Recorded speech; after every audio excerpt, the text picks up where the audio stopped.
반갑습니다. 11월 12일 금요일 큐티 스케치 시간입니다. 오늘 본문은 욥기 22장 21절로 30절까지의 말씀입니다. 오늘 본문은 이렇게 시작합니다.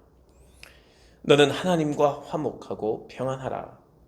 그리하면 복이 내게 임하리라. 청하건대 너는 하나님의 입에서 교훈을 받고 하나님의 말씀을 네 마음에 두라.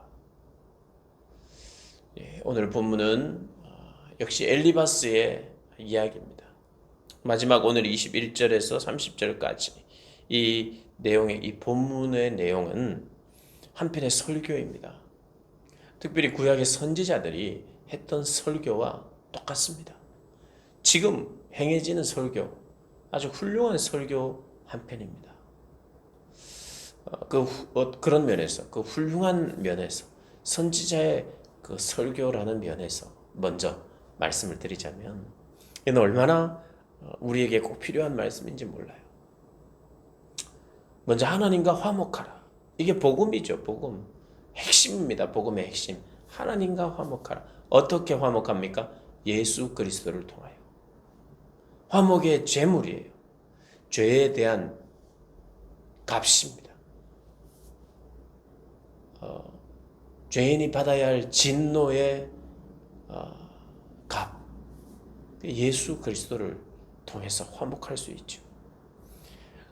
하나님과 화목한다는 것은 하나님과 연합한다는 겁니다.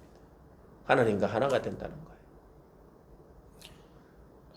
하나님을 더 가까이 하는 것입니다.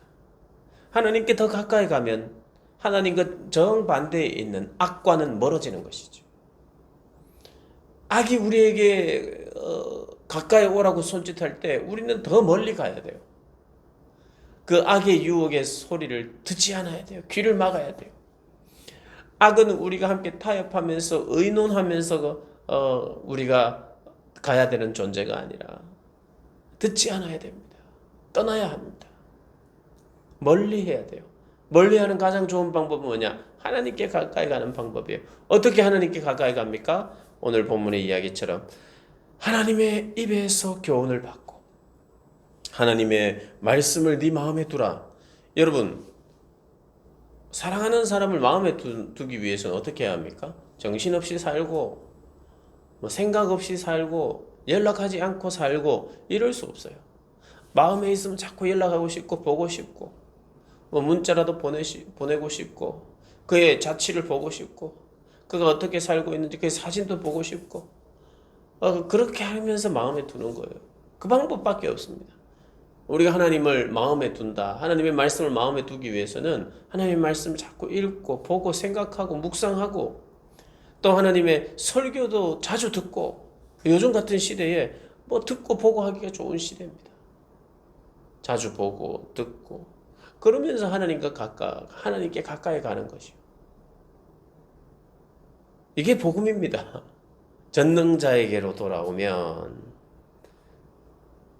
네가 지음을 받을 것이며 또 네 장막에서 불의를 멀리하리라. 회복된다는 이야기입니다. 회복이 있으리라. 참된 회개는요, 하나님을 대신하는 것을 버리는 겁니다. 하나님 대신 자리 잡고 하나님 대신 하나님만이 나의 만족이신데 내가 다른 것으로 만족하려 하는 거, 그걸 버리는 거예요. 그게 바로 회개입니다. 하나님을 대신하는 것들이 우상이죠. 그걸 버리는 것입니다. 그걸 깨뜨려 버리는 것이에요. 그래서 하나님을 향하여 출발하는 겁니다. 방향을 전환하는 것입니다. 우리 모두는 심각하든지 아니면 조금은 덜 심각하든지 간에 방향 전환이 필요해요. 하나님을 향한 방향 늘 확인해야 돼요. 그게 화목한 사람이죠. 그때 평안이 있는 겁니다. 하나님을 향하여 내 방향이 고정되고 시선이 고정될 때 평안한 거지 다른 이유로 평안해질 수가 없어요. 우리가 정말 착각하면 안 됩니다. 내 일이 잘 되고 할 때도 역시 그 일과 함께 하나님을 바라보는 거죠. 하나님을 바라볼 때, 하나님 편에 서 있을 때, 하나님께 내가 시선을 고정할 때 우리는 평안할 수 있습니다. 참 기쁨이 있어요. 자유함이 있고 두렵지 않을 수 있어요. 그래서 이 본문의 말씀은 참으로 복된 말씀입니다. 그런데 욥에게 복된 말씀이 되었느냐? 아니었어요. 왜요? 욥의 상황에 맞지는 않거든요. 오히려 이 설교가 그의 감정을 상하게 했습니다. 위로할 수 없었어요. 여러분, 하나님의 말씀은 우리를 위로합니다. 그러나 하나님의 말씀은 부드럽게 등을 쓰다듬어 주는, 톡톡 두드려 주는 그런 도구이기만 하지는 않습니다. 설교는 어떤 면에서는 그냥 큰 몽둥이 와도 같을 때가 있습니다. 아무리 말해도, 아무리 부드럽게 해도 안 되니까 하나님이 정신 차리라고, 이 시선이, 집중이 하나님께 전혀 되지 않고 세상을 향하여, 악을 향하여, 그리고 점점 더 악과 가까이 가니까 말하고 해도 안 되니까 하나님이 방망이 같은 것을 가지고 와서 시선을 돌리라고 하나님이 그렇게 방망이와 같은 것으로 찾아오기도 하는 게 하나님의 말씀이에요.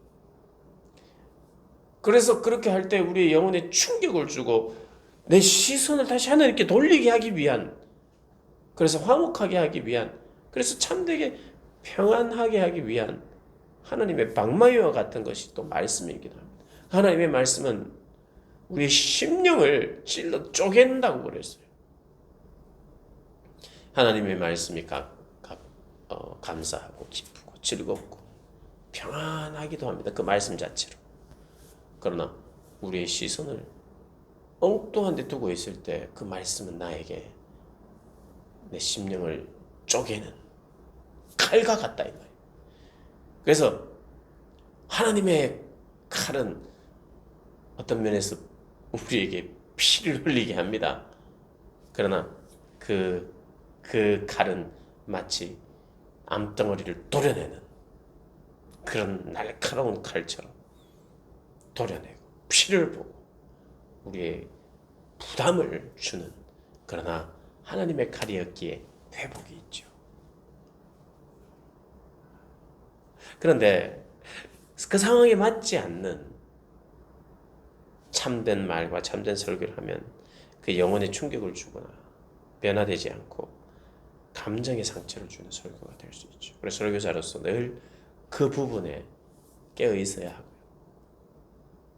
우리 모두도 마찬가지입니다. 우리도 작은 한 편의 설교와 같은 내용으로 사람들에게 권면하기도 하잖아요. 그때 거룩한 도전을 주기도 하고, 나도 정말 거룩한 영향력을 받아서, 충격을 받아서, 나도 저 사람처럼, 내가 지금 함께 있는 이 사람처럼 이 사람과 이야기를 했더니 거룩한 영향력이 찾아와서 내가 하나님을 찾아야겠구나, 하나님의 말씀을 내 속에 둬야겠구나, 하나님의 말씀을 묵상해야 되겠구나, 이런 거룩한 충격을 주는 사람이 되어야 하죠. 그러나 분별하지 못해서 내 의만, 나만 옳다고 생각하는 교만함이 있을 때는 사람에게 감동을 주는 이야기가 아니라 사람의 마음을 아프게 하는 이야기가 되죠. 그리고 그 사람과는 가까이 하기 싫은 거예요. 그런 영혼에 충격을 주며 감정을 상하지 않게 하는, 자꾸 감정을 상하게 하는 그런 말을 할 때 사람들이 주로 뭐라고 합니까? 설교하지 마세요. 설교를 굉장히 부정적으로 이제 이야기하는 거죠. 대부분 설교는 나한테 전혀 안 들린다, 전혀 안 들리니까 그만해라, 이럴 때 설교하지 마라. 네가 아무리 이야기해도 나는 그거 뭐 인정 안 할 거야, 이럴 때 나한테 설교하지 마라, 이런 이야기를 하죠. 그래, 맞습니다. 어떤 면에서 그의 마음에 상처만 주는 말하는 그런 면에서의 설교가 아니라 영혼을 세우고 거룩한 충격을 주고, 또 때로는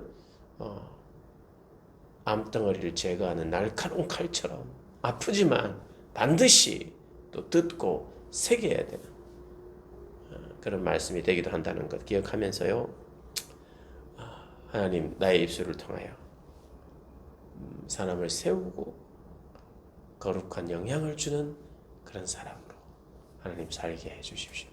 엘리바스처럼 잘 모르고 감정에 상처만 남기는 그런 사람 되지 않게 해주십시오 하고 기도하며 하루하루 살아가신 여러분 되시기를 주님의 이름으로 축복합니다.